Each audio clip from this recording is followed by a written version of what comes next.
O editorial de saúde dessa semana fala sobre uma das doenças que mais matam no planeta, a pneumonia. A infecção é responsável por 18% dos óbitos infantis e é o primeiro agente de morte entre crianças menores de 5 anos. No Brasil, a pneumonia causa cerca de 900 mil internações por ano. O editorial de saúde dessa semana vai falar sobre pneumonia. Eu estou com o Dr. Cristiano, que vai explicar para a gente o que é essa doença. Tudo bom? Bom dia, tudo bem. O que é a pneumonia? Bem, a pneumonia ela é uma inflamação do tecido pulmonar, onde algumas vezes ou bactérias, né, ou vírus entram em contato com esse tecido e causam então esse tipo de inflamação. E como se contrai essa inflamação?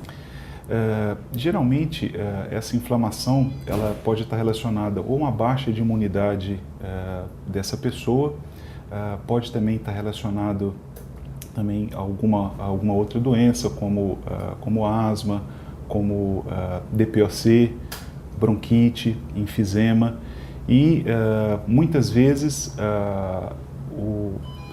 a inalação, né, desses germes, né, sejam bactérias ou vírus, chegando no tecido pulmonar, causando então esse quadro. Quais são os sintomas da doença? Bem, basicamente os sintomas são febre, o indivíduo ele pode ter também ainda tosse, inicialmente seca e algumas vezes com a produção de expectoração. O indivíduo pode ainda apresentar uma dor torácica, onde geralmente essa dor é uma dor empontada na região tanto da parte da frente ou da parte de trás, a parte posterior das costas.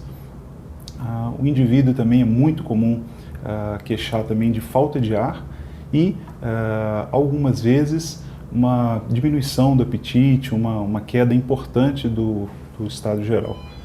E como é feito o diagnóstico?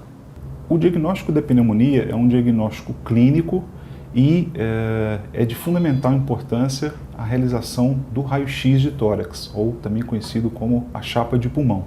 É fundamental. Por quê?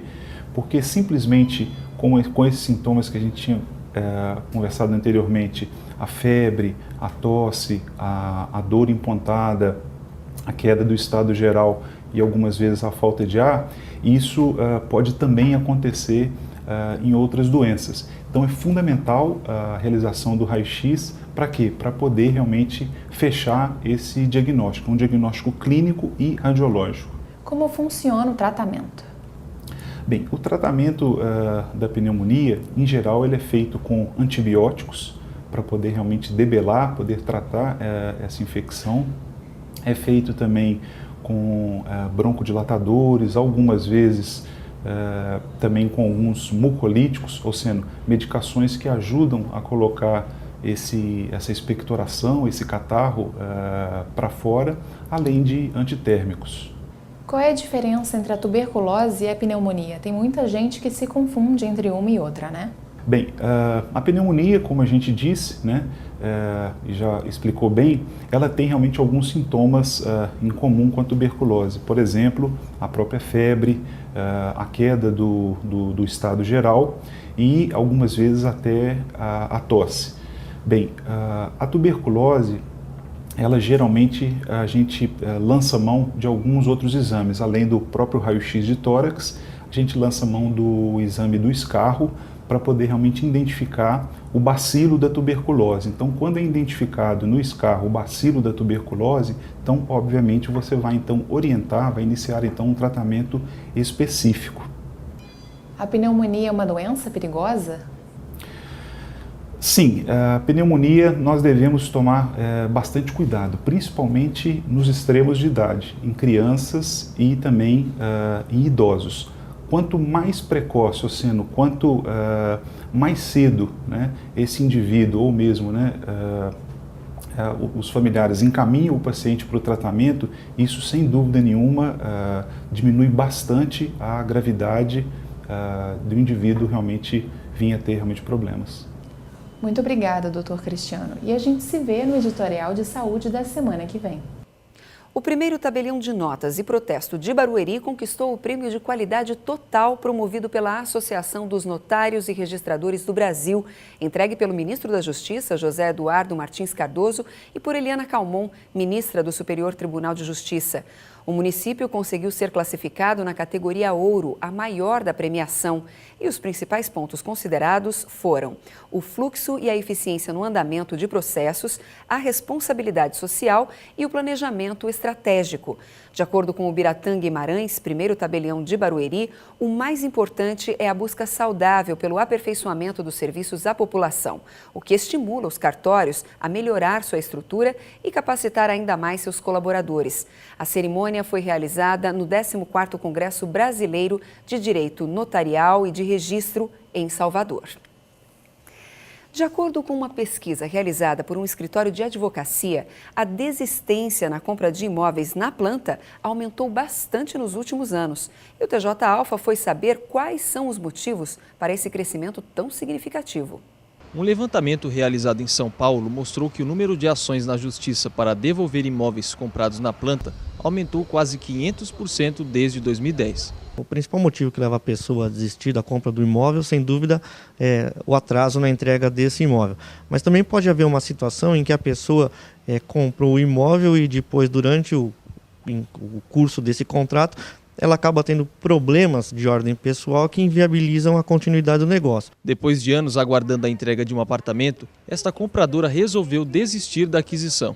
Eu comprei em 2008, fiz uma programação para ter esse apartamento em 2010, tenho 2 filhas e seria para a moradia delas estarem perto, tanto perto as duas, entre elas, quanto também estarem perto da mãe, né? E aí começou a ser protelado. O meio ano a mais que eles propõem também não aconteceu. E como tudo isso ficou muito demorado, resolvi então fazer o distrato. Foi dado entrada no processo e depois é que eles foram entrar em contato, né? Demoraram muito para entrar em contato. Então, aí já estava na mão do advogado e aí eu deixei que o escritório resolvesse a questão, né? E não ficou resolvido, tá em trâmite. Quando existe um atraso na entrega do imóvel, o principal problema do cliente, a principal reclamação é a falta de informação da construtora.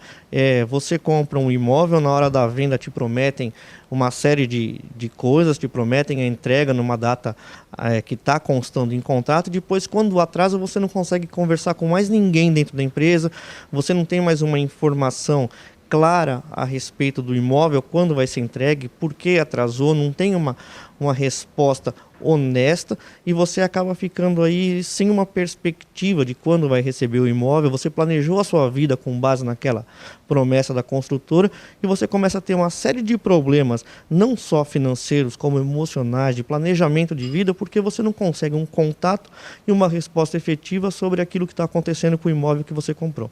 Segundo o Tribunal de Justiça de São Paulo, quem compra um imóvel na planta tem direito de desistir do negócio, mesmo os clientes inadimplentes com a construtora.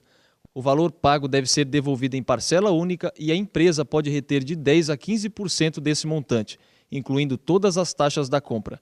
E para evitar dor de cabeça, o advogado deixou algumas dicas. A pessoa, quando compra um imóvel, ela tem que ler atentamente o contrato, verificar o prazo de entrega e eventual tolerância, e ela também tem que ter um plano B. Ela não pode pautar a vida de forma absoluta com base na promessa da empresa, porque hoje o atraso é realidade para uma grande parte das empresas no mercado.